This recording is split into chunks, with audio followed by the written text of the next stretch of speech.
Right, so let's get started. As most of you know, I collect desktop calculators, not just HP. And one reason I'm interested in them, it's a fairly minor reason, is that calculators were generally slower and simpler than the computers at the time, and therefore kept old technologies alive for rather longer. I'll come on to more that later, but I want to look at one aspect today, that is memory.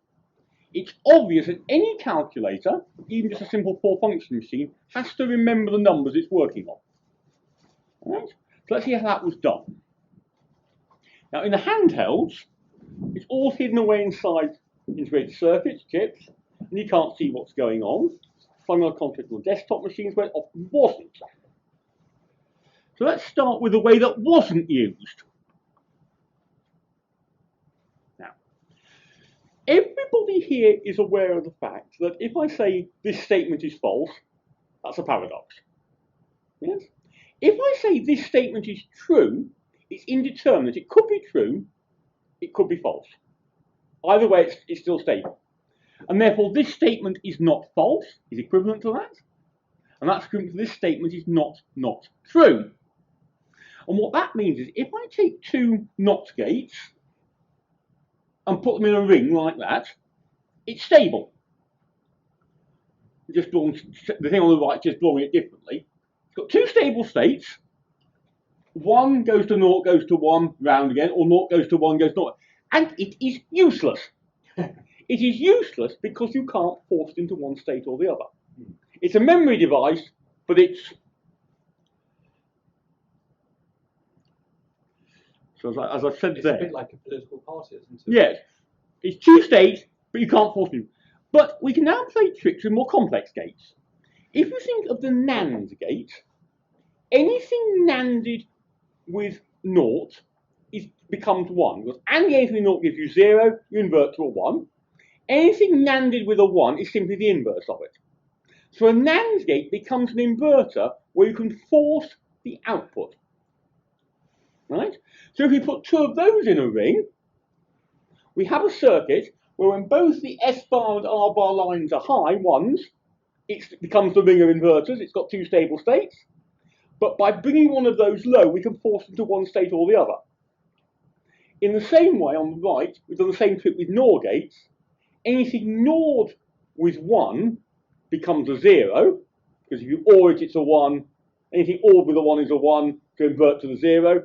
Anything NORed with a 0 is simply the inverse again. So again, we have the idea of a controllable inverter. And so these are the very simple, useful set-reset flip-flops, which are used many times. I mean, here is actually an example of it. This is a very small amount of the logic from a four-function desktop calculator badged Olympia, German company. In fact, it was made in Japan by National Panasonic, Matsushita. And this tiny little bit of logic, the thing on the right is obviously the flip-flop I've just shown you. It simply stores whether the number is negative, and it controls the minus sign on the display. The gate on the left here determines when it's due to decode, when it should go to negative. So this is a simple bit of logic, a simple flip-flop to store one bit of information. Is the number negative or not? So, very useful. I will have an aside at this point. If you make a circuit which takes 3 voltage levels in, say minus, 0, and plus, let's call them, and does a cyclic permutation so that minus on the input gives a 0 at the output, 0 at the input gives a plus at the output, and plus input goes to a minus at the output, you can put 3 of them in a ring and make a stable 3-state circuit, which is commonly called a flip-flap-flop. That actually extends to as many states as you like and becomes useless quickly. When I was young and foolish, I went to the 5-state, the flap, flip, flip, flap, flop, or something similar. After that, you run out of vowels. Right. It's pretty useless, this idea of the 3-state and the 5-state, because the equivalent number of normal 2-state flip-flops works out simpler in terms of component count. Anyway, let's let's go down a level now. Now, if you think of computer humour, the Filksongs book, there's one which starts, when I was a lad in 1918, Eccles and Jordan came upon the scene. With a pair of triodes and some resistor gates, they built a circuit with two stable states. I'm not going to talk about triodes today, thankfully. I'm going to talk about transistors. That is a transistor NOT gate. The reason is, if we have a 0 on the input, the transistor gets no base current, it's cut off, so the output effectively is pulled high through the collector resistor up there. And if we give it a base current, the transistor turns on, draws current to the resistor, the output goes to 0. So it's an inverter. And so the question, so if that's the NOT gate, what's happened? I didn't mean to do that. Sorry. That's the NOT gate. Two of them interlinked. It's a pair of NOT gates in the ring again. That is the flip-flop. Okay, that is the two-state circuit. Anytime one transistor is on, one's turned off. And it can be either state. You can force the state by forcing a transistor on by giving extra base currents to one or other of them, say. So that is a flip-flop. You could make that. In fact, a very practical example from HP of all things. This is the flip-flop circuit from the HP 9100. Most wonderful desktop calculator.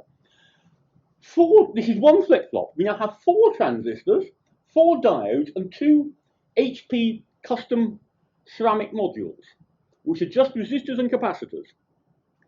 A bit of measuring tells you the module is that circuit at the bottom, 4 resistors and a couple of capacitors. And if you decode the whole circuit, that's what it comes out at. And you'll see at the bottom, the E and F transistors are indeed the NOT gates coupled back to back. It's drawn upside down because this is PNP transistor, so it's a negative supply rail, but otherwise it is the same circuit. The other components are simply to set and reset it at the appropriate times. Okay. Now, here's the problem. That stores 1 bit of information. In the HP 9100, we have this circuit board. In fact, we actually have 2 of them. Now, that circuit board is a little bit of extra logic on it, but really, it is 20 of those flip-flops. These are the ceramic hybrid circuits at the top, the brown strips, and the transistors below them, and the diodes in a row down there. So that is a circuit board that will store 20 bits of information. Now, if you think of storing numbers in a calculator, we're going to work in decimal, binary codecimal, 4 bits per digit. That stores 5, got to be used to store 5 digits. Right? Well, if you think of, say, making a 10-digit calculator, 2 of those boards for your X register, 2 for your Y register, and so on. As the Filt book said, but 4 main storage costs too much, so we tried CRTs, delay lines and such. Now, no calculator, as far as I know, ever used a CRT, a Williams tube, as the storage. This was the method used in the Manchester Mark I computer. It was a cathode ray tube that stored the data as charged dots on the screen and detected them by a metal plate over the screen. That was never used in a calculator. But other methods work. So let's look at the next one. The neon bulb. Now, neon bulbs, which you've all seen, have an interesting electrical property. It takes less voltage to keep the thing glowing than it does to start it glowing. Right? This is a property of virtual gas discharge tubes. And therefore, if you take a neon bulb and bias it with a voltage between the voltage to start it and the voltage to maintain it, it's stable. If it's not on, it won't strike because there's not enough voltage to do that. But if it is on, it will stay on. So you've now got a 2-state device you can store a bit in, whether the bulb is on or off. Now, I don't actually have a calculator example of that, I'm afraid. I think one of the earlier Neaters used what was called a trigger tube as the store. The trigger tube is a neon bulb with another electrode to strike it more easily. You can give it a pulse on that to start the discharge, rather than raising the voltage above the maintaining level. Once it starts, it will maintain. But I have to show you a beautiful piece of HP design. This circuit is from an HP measuring instrument. It's a thing called a 5245L counter. The idea was it counts. It's got a display on the front, it counts pulses. For example, you might count the number of cycles of an input waveform in 1 second to give you the frequency. Something like that. Okay? Now this is part of the counter circuit board. These transistors are in fact flip-flops, and that's the counter. But if you think about it, if you want to measure the frequency of a signal, you'd start the counter off at 0, count for a second, stop, and you'd have to clear the counter back to 0 and count for another second. So your display will be rippling up from 0, staying for a bit, and then just back out to 0 and rippling up again. It'd be very difficult to read. So it's obviously a nice idea to let it ripple up and do it, and then store that value and keep it on display while you count again. So you hit update once a second or so, but your display is otherwise steady. And how it's stored is, if you notice, connected to the transistors are a pair of neon bulbs. Right? And the HP show, this is when HP produced excellent quality manuals. They have a section which explains how it works. This is the bit we actually want the bottom part. This shows, at the start we have the flip-flop. The right-hand bulb is lit up, but the flip-flop is set to a state where it should turn on the left-hand bulb. And then we apply a transfer pulse, and lamp A on the left is starting to strike, but the one on the right stays on until it can, and then finally in the final state on the right, the bulbs are flipped over and will stay in that state even after the transfer pulse has gone. So we've stored the state of that flip-flop in the 2 neon bulbs. And then we can use the counter again, but the state is stored in the neon bulbs. And you say, well, what use is it in neon bulbs? Well, HP, this is one of those things that only HP, this was in the 1960s they were doing this, came up with this. Now, the neon bulbs are shown on the right. The circles on the far right, over here, right on the far right, are the neon bulbs seen end on. They mount a little block of reflectors, and above them is a ceramic circuit with cadmium sulfide light-dependent resistors on it, which are lit up by the neon bulbs. And they form a tree circuit, and whatever valid combination of neons is on and off, there's exactly one path through that tree to turn on one electrode of the display tube displaying the right number. That is very elegant engineering, in my opinion. It's very, very beautiful. I also had a calculator example of this, but I don't. So we're now storing the count on the bulbs and decoding it to display. Okay, as I said, I didn't have a calculator version of that, so let's go on a bit. Now, if I asked a beginner in electronics how to store electricity, they'd probably say a capacitor. So I'm going to say, could you store data on a capacitor? A charged capacitor is a 1, an uncharged capacitor is a 0. And the answer is, well, of course you can. This was the famous dynamic memory of some years back. And this sheet, taken from an Intel memory data book of the late 1970s, shows just that. This is the storage capacitor, that's a switching transistor, and some other electronics associated with it. But the point is, the other electronics, there's 32 of the storage cells on the left, 32 on the right, so that's for 64 bits. But each bit just has to have that transistor and capacitor, and all the rest is common to 64 bits. So this is obviously simpler than the flip-flop with the 4 transistors per bit. We have 1 transistor and 1 capacitor per bit. So when they made dynamic memory, it was typically 4 times the capacity on the chip of the flip-flop type memory on the same chip. In about 1970, if you were lucky, you could store 256 bits in flip-flops on a chip. But Intel came out then with a 1 kilobit dynamic memory, 4 times the size. The first product to use that 1 kilobit memory, you know? HP 9810 desktop calculator, which was packed full of them.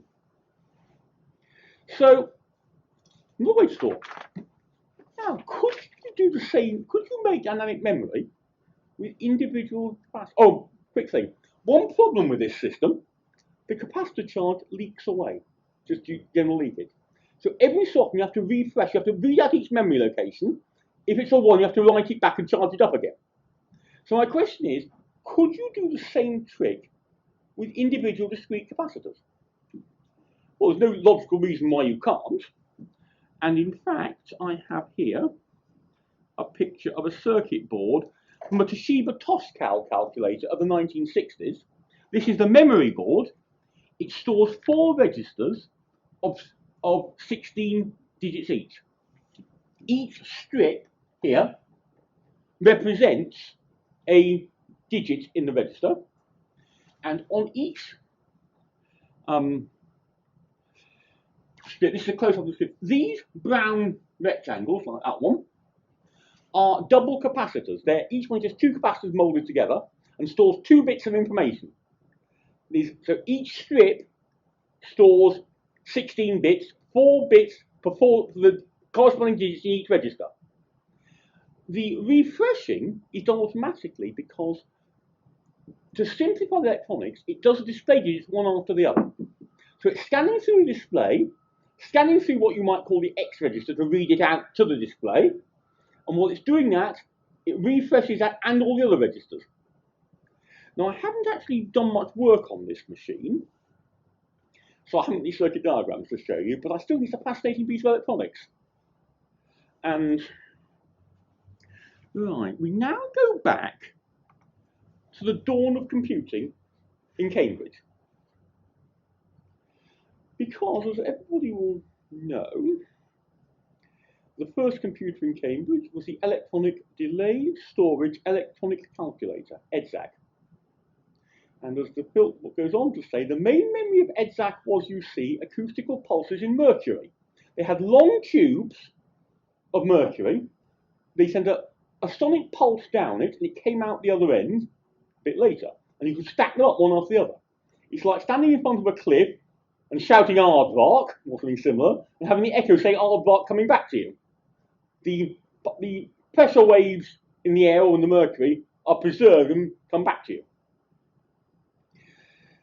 Well, thankfully for people like me, no calculator ever used a mercury delay line, as far as I know. But later on, they used solid metal, often nickel alloy wires, and the amount of data you can store depends, first of all, how long your delay line is. Of course, if it's long, you get more bits, but it takes longer for them to come round. And also how narrow a pulse you can reliably store and distinguish from the next pulse. Typically, well, the example I've got off the top of my head was you take pulses up to 1 million a second, 1 megahertz, and would delay them by about half a millisecond. So you're talking about a 500-bit store. And being sequential wasn't that much of a problem in a calculator, because your bits coming out the end, you're recirculating them round, you grab them as they come out, or you put new ones in. If you think about it, you're adding up 2 numbers, you simply take, if you interleave them in the store, you can read out 4 bits, read out the next 4 bits with the corresponding digits to numbers, then adding them as they go, and then shove them round again. So it's not quite as bad as having to wait the full half a millisecond every time you want a bit.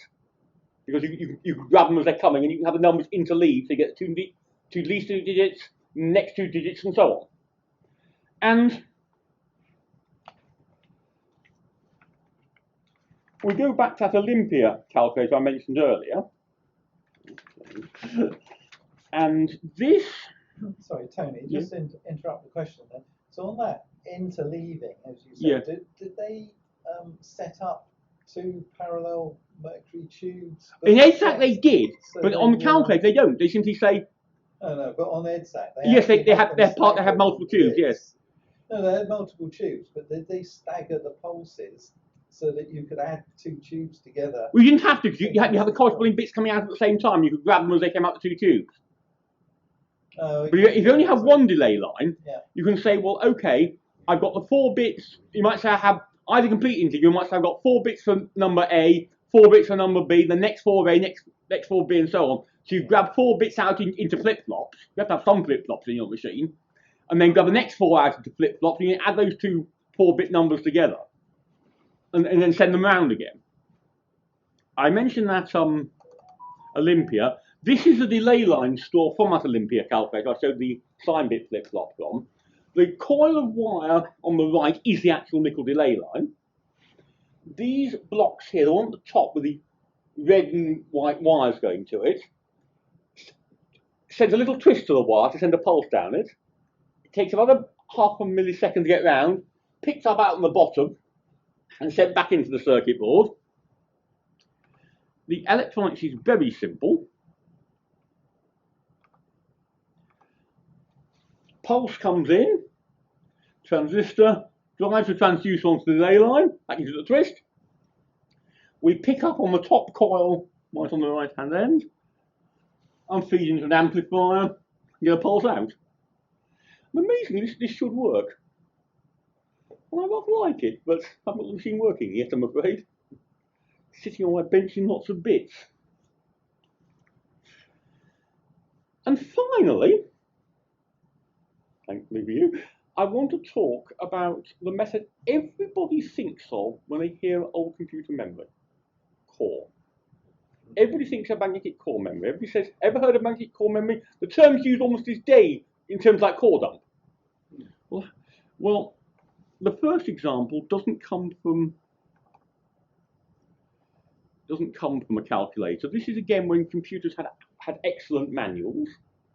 This is a page or part of a page from the maintenance manual of the Digital Equipment Corporation PDP-8E on the core memory. What we have is the core is that little rig at the top, and we have 3 wires threaded through it.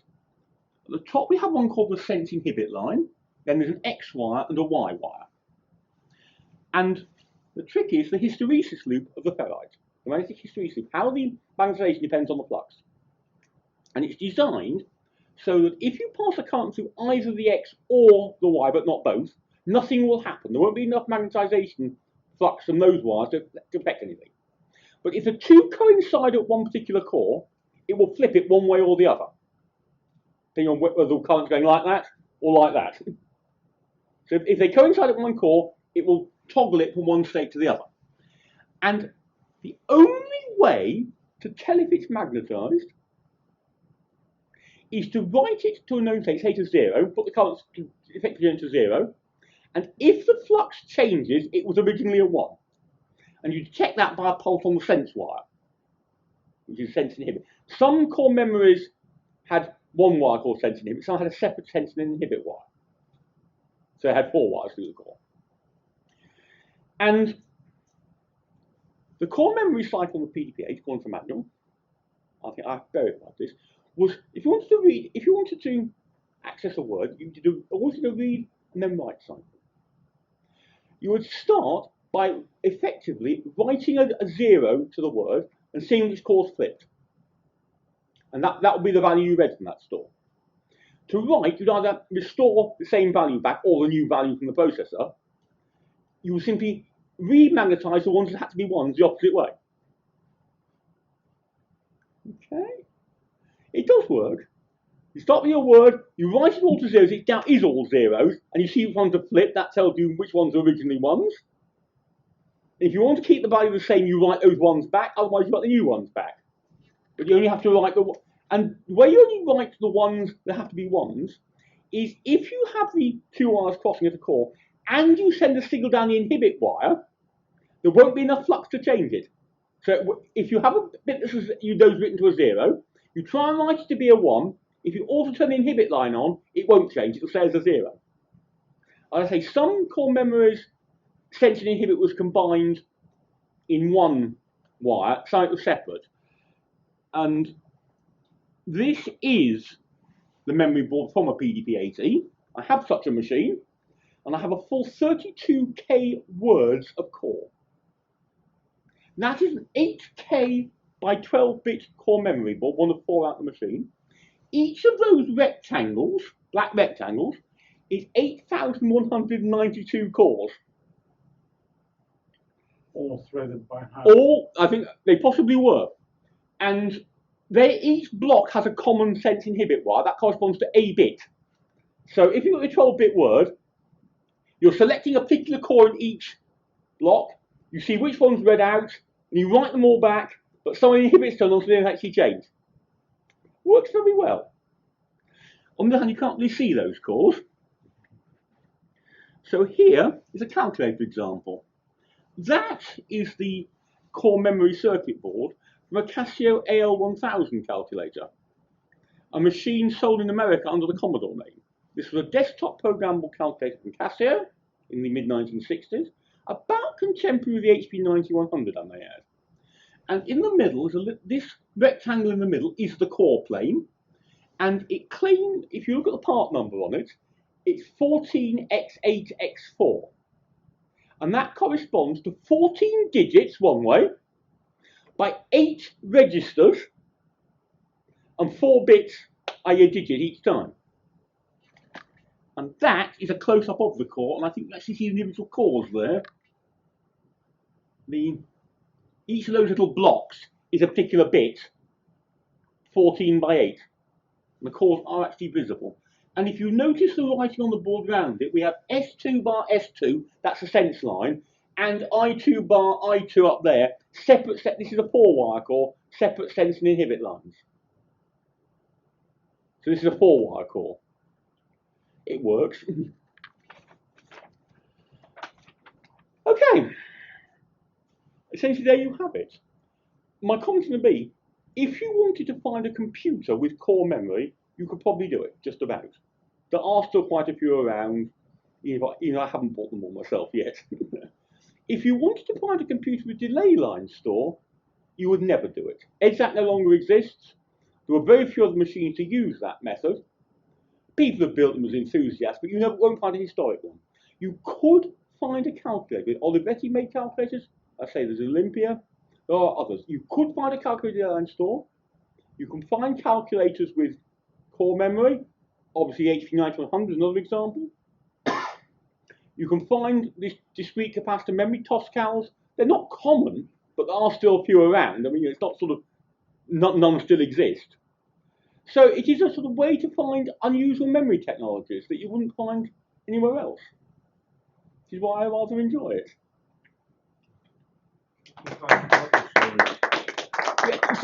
Incidentally, bubble memory is an interesting one. I have never seen a calculator with bubble memory.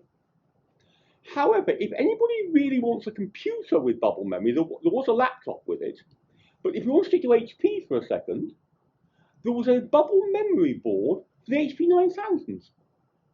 It behaved as a 128 kilobyte disk to the system, and it was a non-volatile bubble memory board that slotted in the back of the machine. Not common, but I have 3 of them, one not working. So they do exist. I mean, they're not sort of, you'll never see one. But I've never seen it. I say I think there was a laptop which had bubble memory cartridges. And I think Grid? that was the grid, yes. Yeah. And I think Texas used one in one of their terminals of all things. Because I mean, as you probably know, there were. If you go actually to teletype terminals, there were KSRs and ASRs. KSR was keyboard send receive. ASR was automatic send receive and had paper tape. That was the difference. And when paper tape went out of fashion, various manufacturers found ways to replace it. Texas made a rather interesting term with magnetic tape cassettes, which you could edit on the character level. You could essentially save your data on one, then transfer it to the line like punching and reading, and then read the character time and write it edited onto the other tape and so on. And I think it was a terminal that used bubble memory in that way. I've never seen it. There was the grid, and I think it was another laptop that used bubble memory. It was a thing at the time. It was a thing. It never really caught on. Never really caught on. It's very nice though.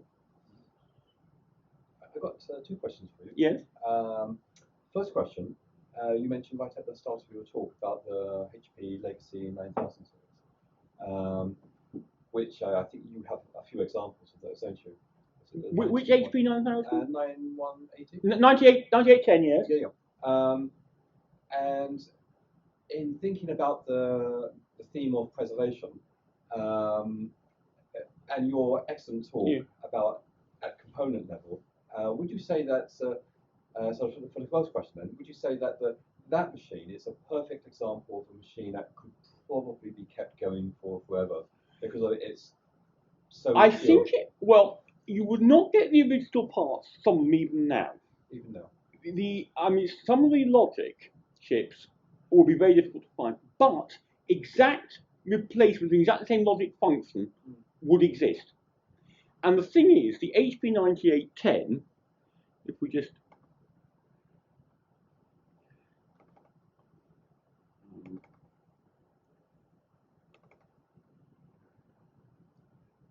that's 10. So I have to just find an interesting bit.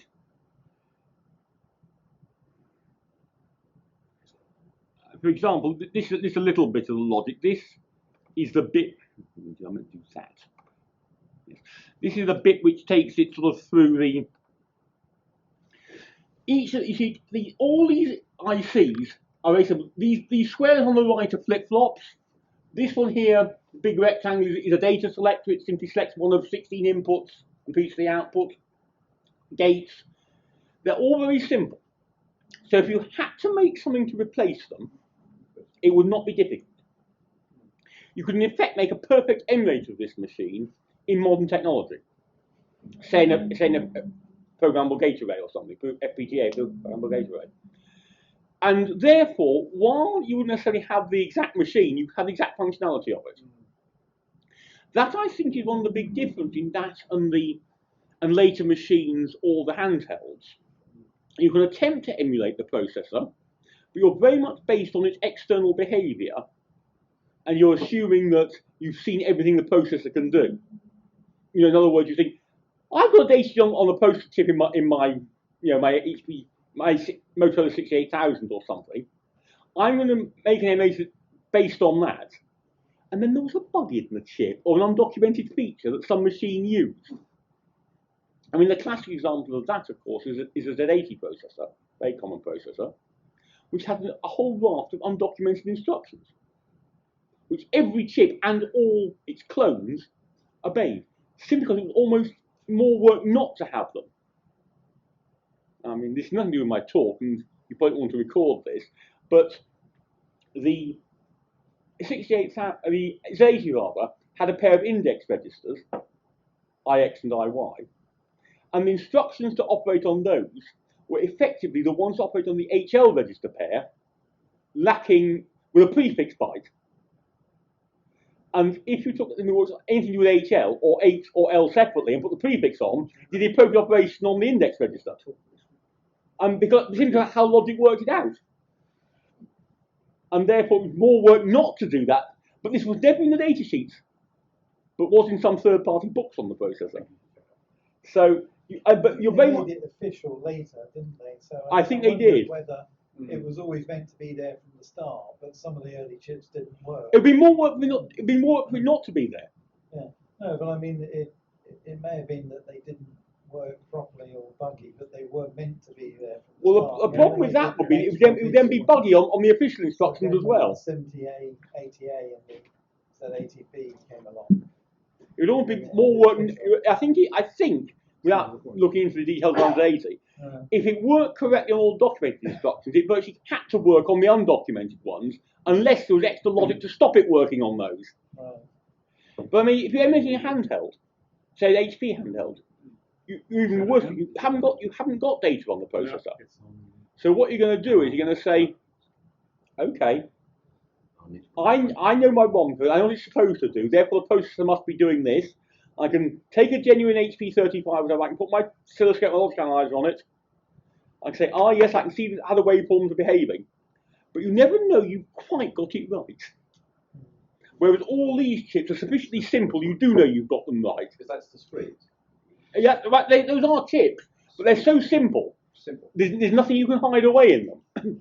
So the second question on core memory. Is it true that one of the main advantages of core memory, even today, is that it's totally unaffected from cosmic radiation when you go into space, whereas normal it should be unaffected by it. It should be because it's a magnetic store. So magnetic storm. It's actually stored as a magnetic field. Incidentally, I was at a lecture 30 years ago where it was pointed out that the flux through a superconducting loop is quantized, and therefore you can use that in the place of the core. And again, the only way to read it out is to write it to a 0 and see if it changed.